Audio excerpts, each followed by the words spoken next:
ঘরে থাকা কিছু উপকরণ দিয়ে এভাবে ঝরঝর একটি পোলাও তৈরি করে নেব। দেখতে থাকুন। নমস্কার, আমি Anima, Anis cooks and creation পেজে সকলকে স্বাগত। প্রথমে আমি গোবিন্দভোগ চালটা ভালো করে ধুয়ে নেব। আমি এখানে 500 গ্রামের মতো গোবিন্দভোগ চাল নিয়েছি। আর ভালো করে ধুয়ে এভাবে ঝরঝরে করে নিয়ে এর মধ্যে আমি আদা কুচি, তারপর কাজু কিশমিশ আর গরম মশলা, গোলমরিচ আর 1 চামচ ঘি নিয়েছি। এটা মেখে নেওয়া যেতে পারে, আমি দেখানোর সুবিধার্থে মেখে নিইনি। আর এদিকে আমি একটা প্রেসার কুকারের মধ্যে এভাবে গাজর কুচি, ক্যাপসিকাম আর যাবতীয় যা কিছু ছিল ওগুলো এবার দিয়ে দিলাম। এখানে মটরশুঁটি, বিনসও দেওয়া যেতে পারে, যেটা নেই সেটা দিইনি।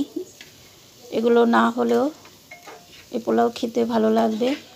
পোলাওয়ের জন্য ঘিটাই জরুরি, তাই 2-1টা জিনিস না হলেও এভাবে কিছু জিনিস তৈরি করে নেওয়া যায় ঘরোয়াভাবে। আর বাচ্চারা যখন বায়না করে বা খেতে চায়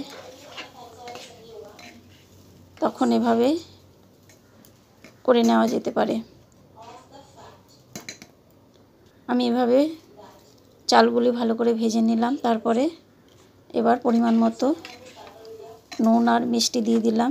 পোলাওয়ের জন্য মিষ্টিটাও খুব জরুরি, পোলাওয়ে মিষ্টি না হলে ভালো লাগে না। এখানে পরিমাণ মতো তাই মিষ্টি দিয়ে দিলাম। এভাবে নেড়ে ছেড়ে এরপর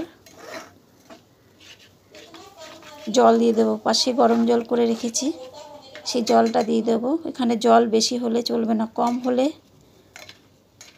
ক্ষতি নেই, কিন্তু বেশি হলেই নরম হয়ে যাবে, সেই ঝরঝরে ভাবটা থাকবে না। তাই এখানে মাপ মতো জল দিয়ে দিতে হবে।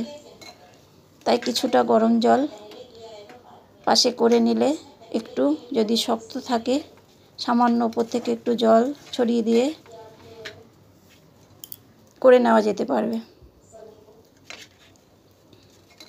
এভাবে চালগুলো ঝরঝরে হয়ে গেছে। এরপর আমি এই জলটা দিয়ে দিলাম। এভাবে জলটা দিয়ে তারপর সামান্য আমি একটু ঢেকে দেব, সিটির দরকার নেই। এভাবে ঢাকনা খুলেই উপর থেকে একটু মিঠা আতর, গরম মশলা আর 1 চামচ ঘি দিয়ে একটু নেড়ে ছেড়ে নামিয়ে নিলাম। আর এভাবে তৈরি করে নিলাম ঝরঝরে পোলাও। এর সঙ্গে কালার দিলেই বাসন্তী পোলাও তৈরি হয়ে যায়। আমি এটা সাদা পোলাও করে নিলাম।